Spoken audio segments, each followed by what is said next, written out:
What did you say? Captain Zix Nagger of the Galactic Confederation's 17th Conquest Fleet exclaimed, his tentacles flailing with a blend of incredulity and barely suppressed mirth. Admiral Katos, commander of the Confederation's military forces, fixed the captain with his 4 eyes, his scaled brow furrowing in irritation. I stated, Captain, that we are to commence an invasion of the planet known as Earth in the Sol system. Our intelligence indicates they are a pre-FTL civilization with limited defense capabilities. It should be a straightforward conquest. Zix Nagger couldn't restrain himself. He erupted in laughter, a series of high-pitched clicks and whistles that reverberated across the bridge of his flagship, the Unstoppable Doom.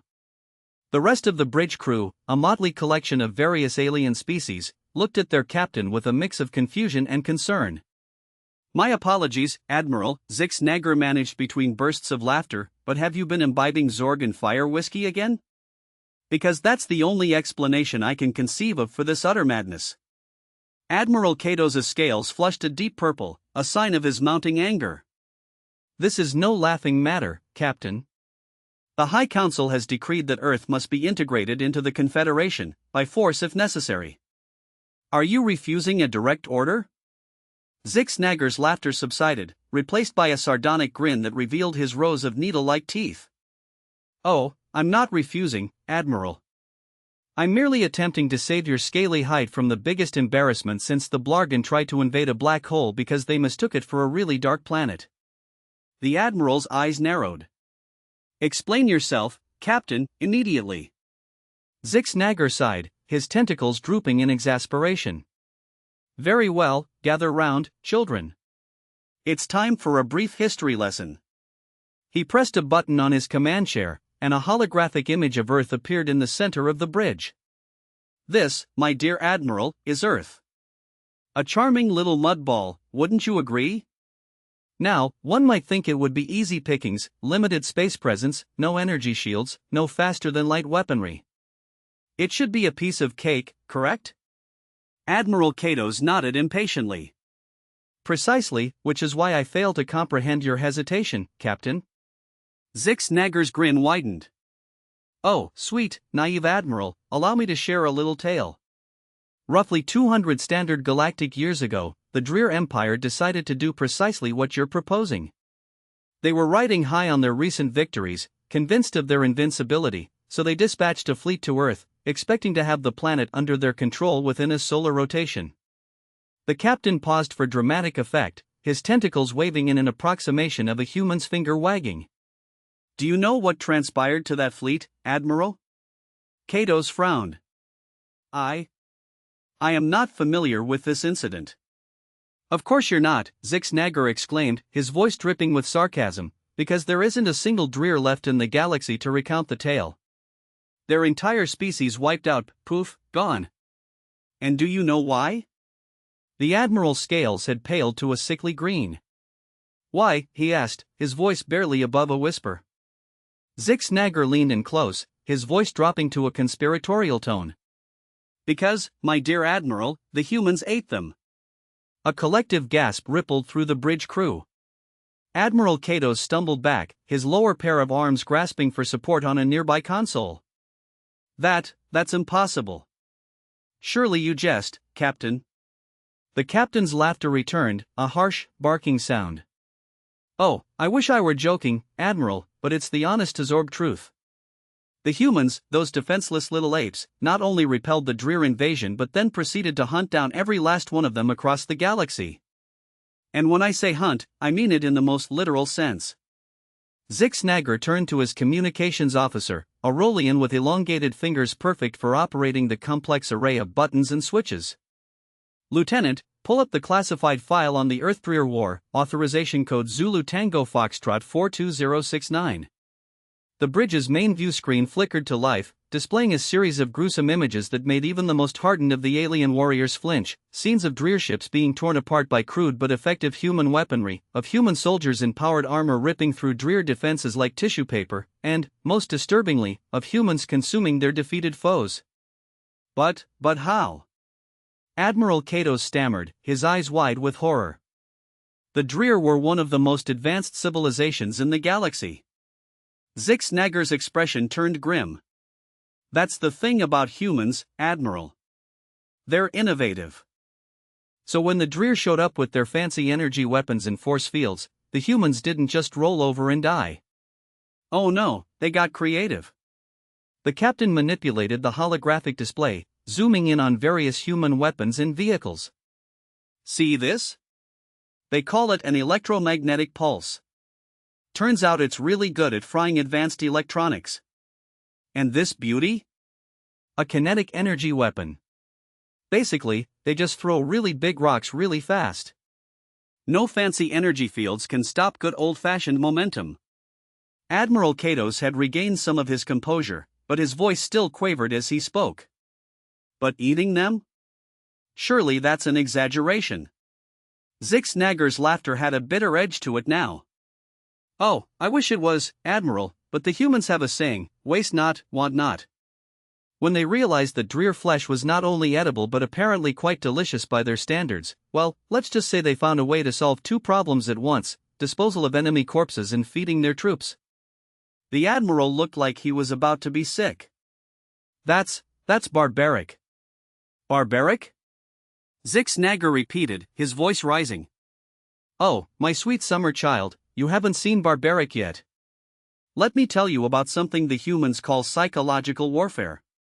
The captain pulled up another set of images, these showing human soldiers wearing armor decorated with Dreer bones and teeth. They didn't just eat the Dreer, Admiral. They wore their bones as trophies. They broadcast images of their feasts across every frequency the Dreer used. They turned the Dreer's own fear against them. Admiral Katos collapsed into a nearby chair, his scales now a pale, sickly white. But our intelligence reports. Zix Nagger cut him off with a wave of a tentacle. Are outdated, incomplete, or deliberate misinformation spread by the humans themselves. They want us to think they're defenseless. They're practically salivating at the thought of some poor, unsuspecting alien race trying to invade. The captain's voice took on a mocking tone as he continued, oh, and let's not forget their entertainment. Have you seen what passes for fiction on that planet? They have entire genres dedicated to the gruesome deaths of invading aliens. They call it science fiction, but I call it a war crime waiting to happen. He pulled up yet another set of images, this time showing scenes from various human movies and video games, aliens being blown apart, melted by acid, thrown into space, and subjected to all manner of creative and horrifying deaths. This, Admiral, is what humans do for fun. They spend their free time imagining new and exciting ways to kill aliens, and let me tell you, they are disturbingly good at it. Admiral Katos had gone from sickly white to a green that suggested he might lose his lunch at any moment. But surely not all humans are like this. There must be some who would welcome us, who would see the benefits of joining the Confederation. Zix Nagger's laughter took on a hysterical edge. Oh, that's rich. You think we'd be the first to try that approach? Let me tell you about the Zarshushu Collective. Lovely folks, big on peace and harmony. They tried to make friendly contact with Earth about 50 years ago, wanted to invite them into their little galactic utopia. The captain's voice dropped to a whisper, as if he were telling a ghost story. You know what happened to them? The humans smiled and said they'd be delighted to join. Then they proceeded to systematically take over the entire collective from the inside out. Within a decade, the Zarshushu were reduced to a client race on their own homeworld, with humans running everything. He leaned in close to the Admiral, his voice deadly serious. And do you know what the worst part was? The Zarshushu thanked them for it, said the humans had improved efficiency and optimized resource allocation. It was like watching the Vrobs thank the Gorgon that's eating it for improving its body composition. Admiral Katos looked like he was about to faint. But, how? How can one species be so terrifying? Zix Nagger supplied helpfully, ruthless, adaptable, take your pick, Admiral. The humans are all of that and more. There are species that evolved on death worlds, where everything, even the plants, tried to kill them. They didn't just survive, they thrived. They turned their planet's most deadly predators into pets. They eat food that would kill most species for fun. They voluntarily jump out of perfectly good aircraft for entertainment. The captain's voice took on a tone of grudging admiration. And the worst part, the absolute worst part, they're nice about it. They'll smile and shake your hand while they're figuring out 17 different ways to use your own biology against you. They'll welcome you into their homes, feed you their food, introduce you to their families, and then use everything they've learned to dismantle your entire civilization if you so much as look at them funny. Admiral Katos had gone from green to a pale blue, a sign of deep distress in his species. But what can we do? The High Council has ordered the invasion. We can't just ignore a direct order. Zix Nagger's grin returned, this time with a conspiratorial edge. Oh, we're not going to ignore the order, my dear Admiral. We're going to follow it to the letter. We're going to take this fleet to the Sol system, make a big show of our invasion force, and then we're going to do something no other species has had the brains to do when confronted with humanity. The Admiral leaned forward, his curiosity overcoming his fear. And what's that, Captain? Zix Nagger's grin widened to truly alarming proportions. We're going to surrender. There was a moment of stunned silence on the bridge, broken only by the soft beeping of various consoles. Then, as one, the entire crew burst into laughter. Admiral Katos, however, didn't seem to find it amusing. Captain, have you lost your mind? Surrender to a pre-FTL civilization? The High Council would have our heads. Zix Nagger waved a dismissive tentacle. Oh, please, the High Council will be too busy trying to figure out how to keep their exalted positions once the humans are done with them. Trust me, Admiral, surrender is our best option. In fact, it's our only option if we want to survive this with our tentacles, scales, and various other appendages intact. The captain turned to address the entire bridge crew. Think about it, folks. We show up in the Sol system, make a big show of our invasion fleet, and then immediately open communications to offer our surrender. We tell the humans that we've heard of their great and terrible deeds, that we're in awe of their martial prowess, and that we humbly offer ourselves as their servants in exchange for their merciful protection. He paused, letting his words sink in.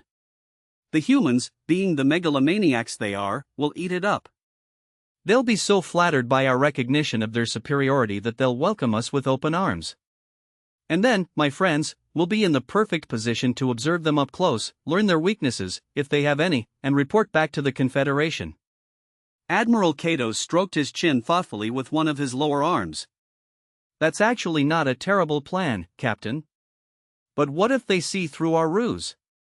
Zix Nagger's laughter returned, but this time it had a nervous edge to it. Oh, they'll see through it, Admiral. Count on it. The humans aren't just brutal, they're smart. They'll know exactly what we're up to. But here's the beautiful part, they'll play along anyway. The captain's voice took on a lecturing tone. You see, humans have this concept called plausible deniability. They'll pretend to believe our surrender is genuine, even though they know it's not, because it gives them an excuse to let us stick around.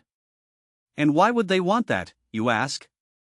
Because we'll be bringing them something they prize above all else, new technology. He gestured to the various advanced systems on the bridge. Our faster-than-light drives, our energy weapons, our replicators. The humans will be salivating at the chance to get their hands on this tech. They'll treat us like honored guests, all while they're taking apart our ships with their eyes and figuring out how to improve every single system. Admiral Katos nodded slowly, beginning to see the logic in the captain's plan. And by the time they've learned everything they can from us. Exactly. Zix Nagger exclaimed. By the time they've milked us for every scrap of knowledge, it'll be too late for the Confederation to do anything about it. The humans will have leapfrogged centuries of technological development, and we'll be the ones who handed it to them on a silver platter. The Admiral's expression turned thoughtful. But won't that just make them even more dangerous? Zix Nagger's laughter had a fatalistic edge to it now. Oh, Admiral, they're going to become a galactic superpower whether we like it or not. The question is, do we want to be on their good side when it happens, or do we want to end up as the main course at their victory feast? He turned back to the main view screen, which now showed an image of Earth, that deceptively peaceful-looking blue marble. Make no mistake, my friends. Humanity is coming to the galactic stage, and they're not going to knock politely and ask to be let in. They're going to kick down the door, walk in like they own the place, and somehow convince everyone that we invited them." The captain's voice took on a tone of grudging respect. "And the real kicker? By the time they're done, we'll probably be thanking them for it. Because if there's one thing humans are better at than warfare, it's making you believe that everything they do is for your own good." Admiral Katos stood up, his posture straightening as he came to a decision. "Very well, Captain. We'll proceed with your unconventional plan, but I want it on record that I think this is absolutely insane." Zix Nagger's grin returned full force. "Noted, Admiral. But trust me, when it comes to dealing with humans, insanity is the only sane response." He turned to his navigation officer. "Set a course for the Sol system, maximum speed. It's time to go make some new friends, and pray they don't decide we look delicious." As the unstoppable Doom and its fleet set course for Earth, Captain Zix Nagger couldn't help but feel a mixture of excitement and dread. He'd spent his entire career avoiding the Sol system like it was infected with the Andromeda strain, and now he was willingly flying straight into the proverbial lion's den. "You know," he mused aloud, his tentacles twirling thoughtfully, "I once met a Rillan trader who'd actually been to Earth. Poor bastard was never the same after that." Admiral Katos, who had been staring morosely at the swirling colors of hyperspace, perked up at this. "Oh? What happened to him?" Zix Nagger's expression turned grim. "Well, apparently he'd gone there to try and sell some trinkets. You know how the Rillans are, always looking for a quick profit. Anyway, he lands his ship in some place called New York City, thinking he's being all sneaky." The captain paused for dramatic effect, his eyes twinkling with mischief. Next thing he knows, he's surrounded by humans. But here's the kicker, they weren't scared, they weren't even surprised. "You know what they did?" The admiral leaned in despite himself. "What?" "They tried to sell him stuff." Zix Nagger burst out laughing, a sound somewhere between a dolphin's click and a hyena's cackle. Picture it, this poor Rillan standing there with his tentacles full of cheap plastic doodads, and the humans are shoving hot dogs in his face, trying to get him to buy knockoff handbags and tickets to something called Hamilton. The bridge crew, who had been listening intently, couldn't help but join in the laughter. Even Admiral Katos cracked a smile, his scales shifting to a more relaxed shade of blue. "But surely," the admiral said once the laughter had died down, "that's just one city. The rest of the planet can't be like that." Zix Nagger's laughter cut off abruptly, replaced by a look of mock horror. "Oh, my sweet summer child, that was one of their tamer cities. Let me tell you about a place they call Florida." Before the captain could launch into what was sure to be another terrifying tale, the navigation officer interrupted. "Captain, we are approaching the Sol system.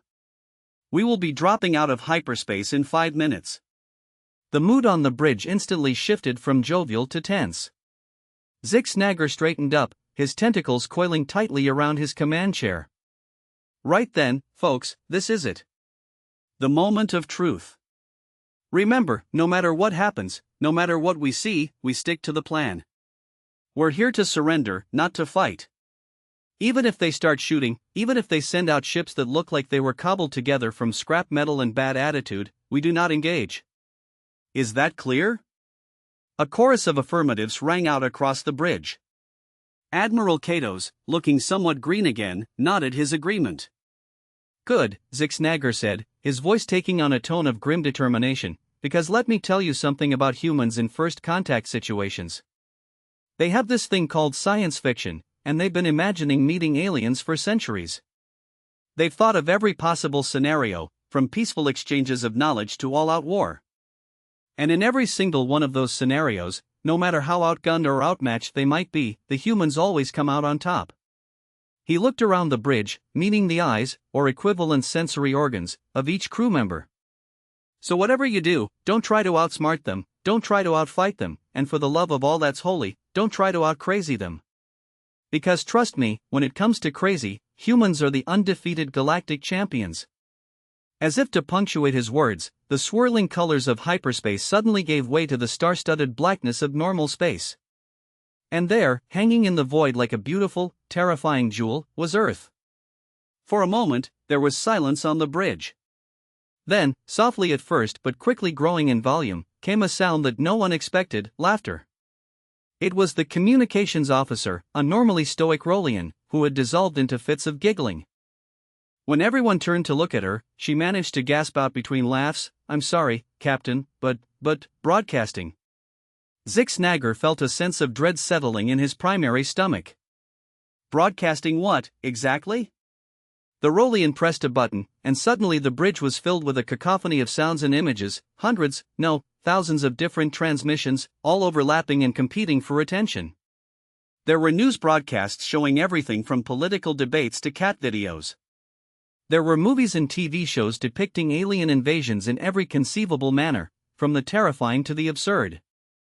There was music, an overwhelming variety of it, from classical symphonies to something that sounded like industrial machinery having a seizure. And through it all, one message kept repeating, broadcast in every major language of Earth and, surprisingly, in imperfect galactic standard: "Attention alien visitors. Welcome to Earth. We've been expecting you. Please proceed to the designated landing zones, and for the love of God, don't eat anything a Floridian offers you." Captain Zix Nagger stared at the view screen, his tentacles drooping in disbelief. Then, slowly, he began to laugh. It started as a low chuckle but quickly grew into a full-bellied roar that shook his entire gelatinous form. Admiral Katos looked at him in alarm. "Captain, are you all right? What's so funny?" Zix Nagger wiped a tear from one of his eye stalks, still chuckling. "Oh, Admiral, don't you see? We came here thinking we were so clever, planning to surrender as a ruse, but the humans have outplayed us before we even arrived." He gestured to the riot of information still pouring from the view screen. "Look at this. They're not afraid, they're not surprised, they're welcoming us. And that bit about Florida? They know, Admiral. They know everything. They've probably been listening to our transmissions for years, learning our languages, studying our weaknesses." The captain's laughter had taken on a slightly hysterical edge. "We thought we were surrendering to them, but the truth is, the moment we entered this system, we lost. It's not a surrender anymore, Admiral. It's an application." Admiral Katos blinked all four of his eyes in confusion. An application for what? Zix Nagger's grin was equal parts admiration and terror. For junior membership in whatever insane galactic society they're planning to build. "Face it, Admiral, we're not conquerors, we're not even clever spies. We're the first wave of immigrants to the new human empire." He turned to the communications officer, his voice filled with a strange mix of resignation and excitement. "Well, don't just sit there gawking. Answer them.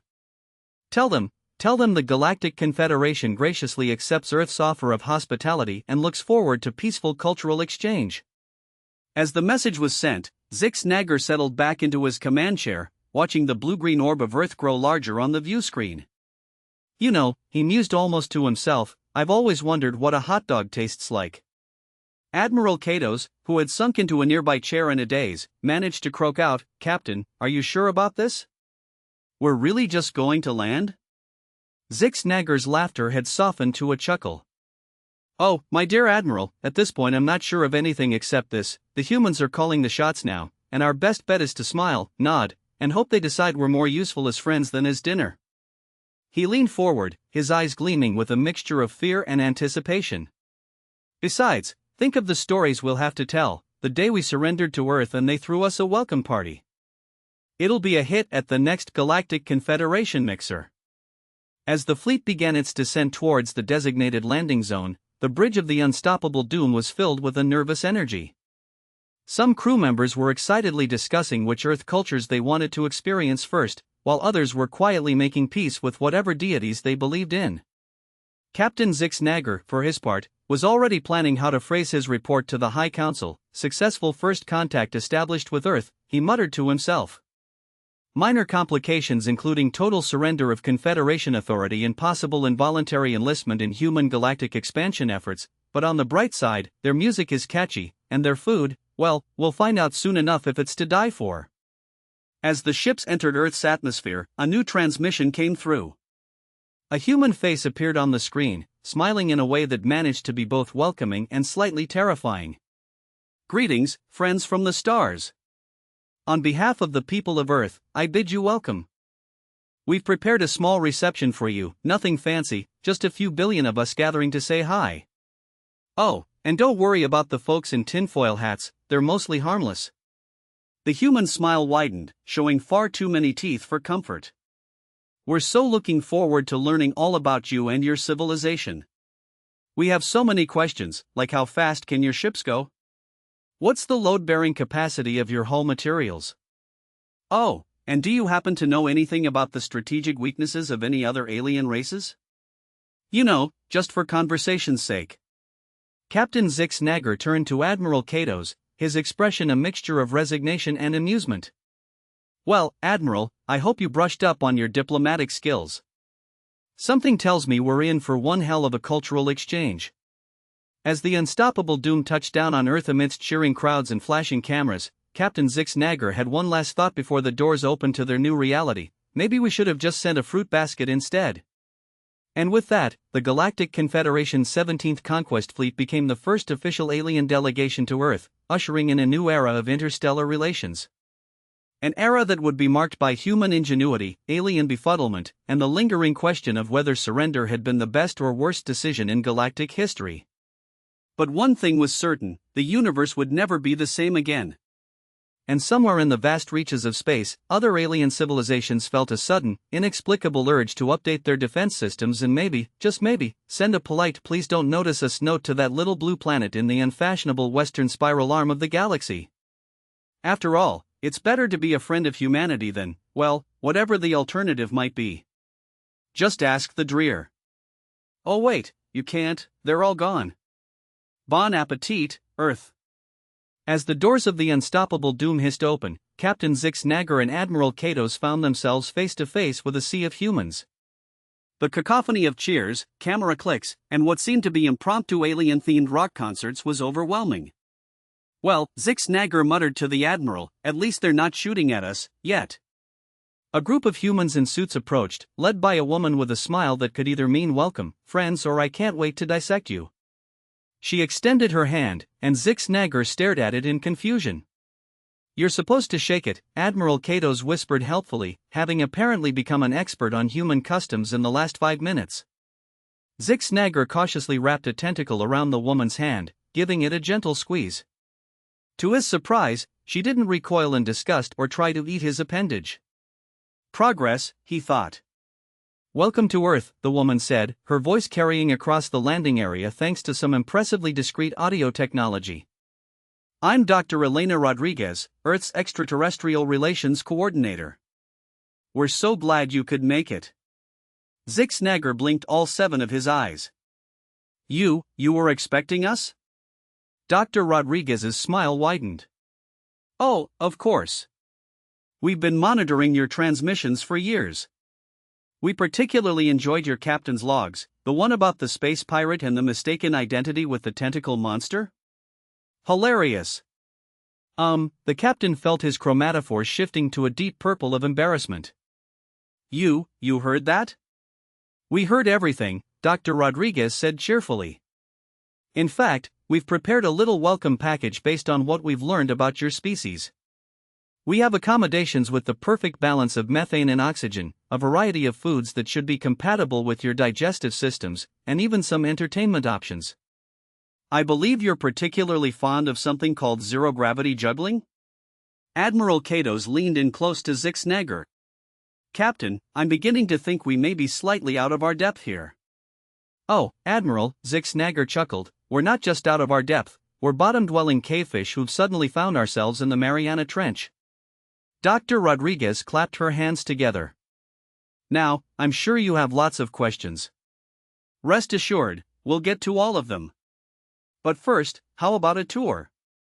We've prepared a little showcase of human culture and technology, nothing too fancy, just a few of our latest advancements in quantum computing, nanotechnology, and zero-point energy extraction. Oh, and we thought you might be interested in our little experiments with pocket dimensions, just some light afternoon entertainment. As they were ushered towards a series of sleek, impossibly advanced-looking buildings, Zix Nagger couldn't help but notice something odd. Scattered among the cheering crowds were humans wearing t-shirts with slogans like "I, for one, welcome our new alien overlords and Earth, closed for renovations, opening soon as Galactic Hub 42." "Dr. Rodriguez," the captain said slowly, "I can't help but feel like you've been preparing for this moment for a very long time."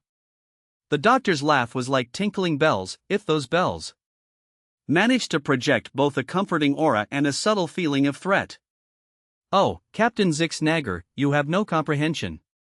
Let's just say that humanity has always been intensely interested in the cosmos, and now that you're here, well, the sky is no longer the boundary, is it?" As they entered the initial structure, Zix Nagger and his team discovered themselves encircled by technology that rendered their most cutting-edge systems comparable to childish playthings. Holographic projections showcased Earth's swift progress over the preceding century, spanning from the earliest radio broadcasts to their current, astonishing degree of sophistication. But how?" Admiral Cad stammered, his scales shifting through a spectrum of perplexed hues. "Our intelligence indicated you were pre-FTL. How did you advance so rapidly?"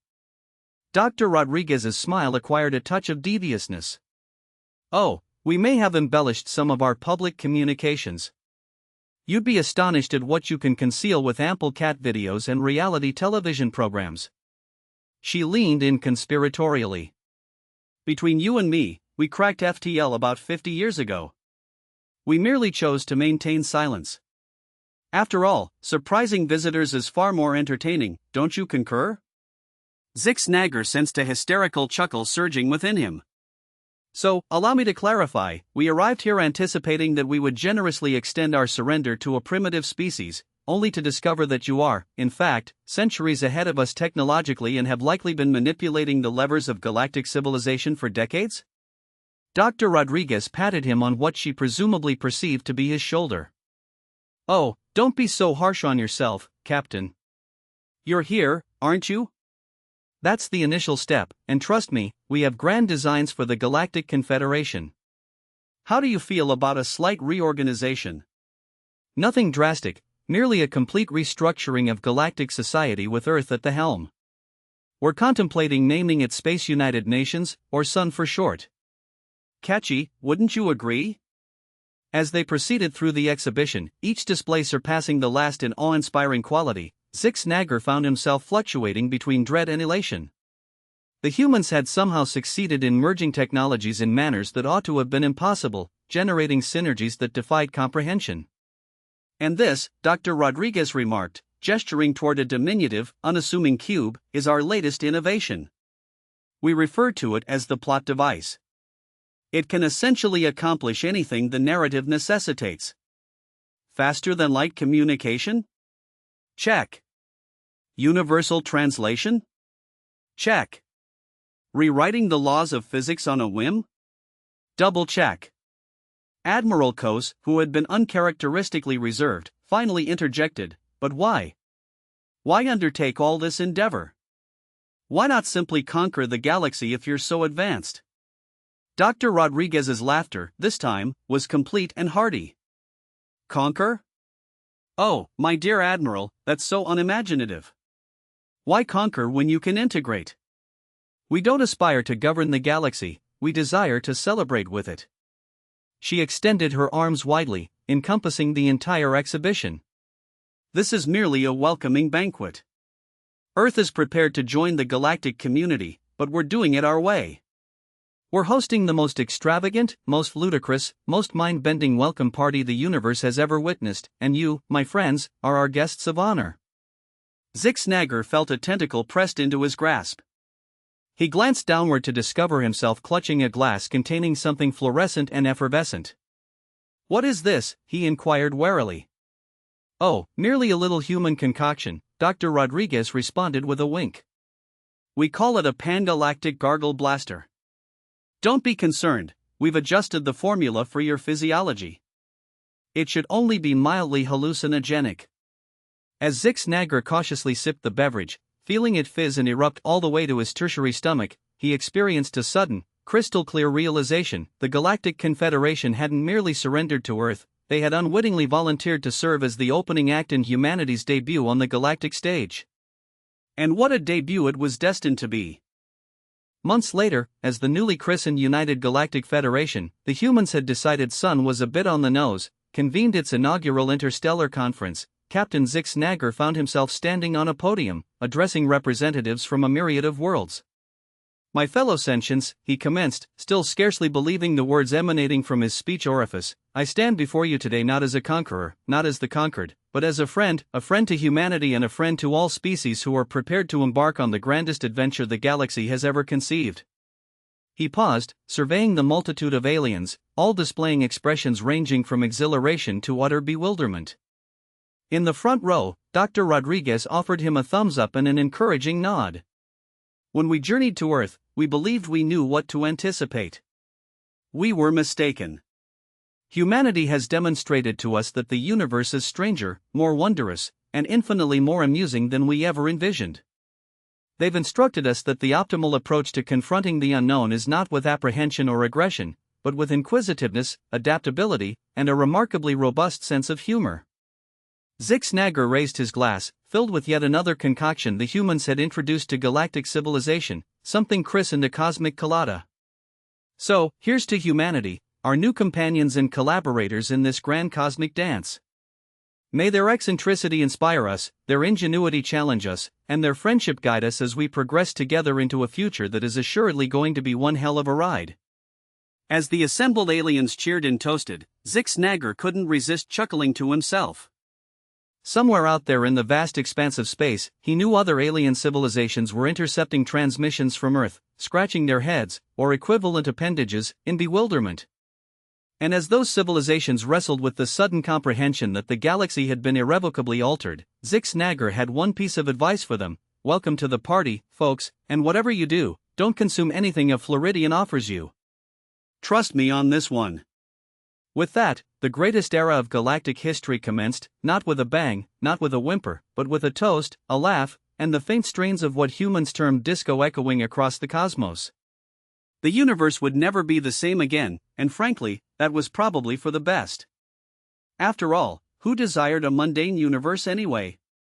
Certainly not humanity, and definitely not their new alien acquaintances, who were swiftly learning that, in the grand scheme of things, it was far more advantageous to laugh with the humans than to be ridiculed by them. And so, as the party raged on, and the stars themselves seemed to dance to the rhythm of human music, one thing became abundantly clear: the galaxy may not have been prepared for humanity, but humanity was more than prepared for the galaxy. Let the good times resonate across light years and dimensions, through nebulae and black holes. The message was unequivocal: Earth was open for business, the drinks were complimentary, and the party was just getting underway.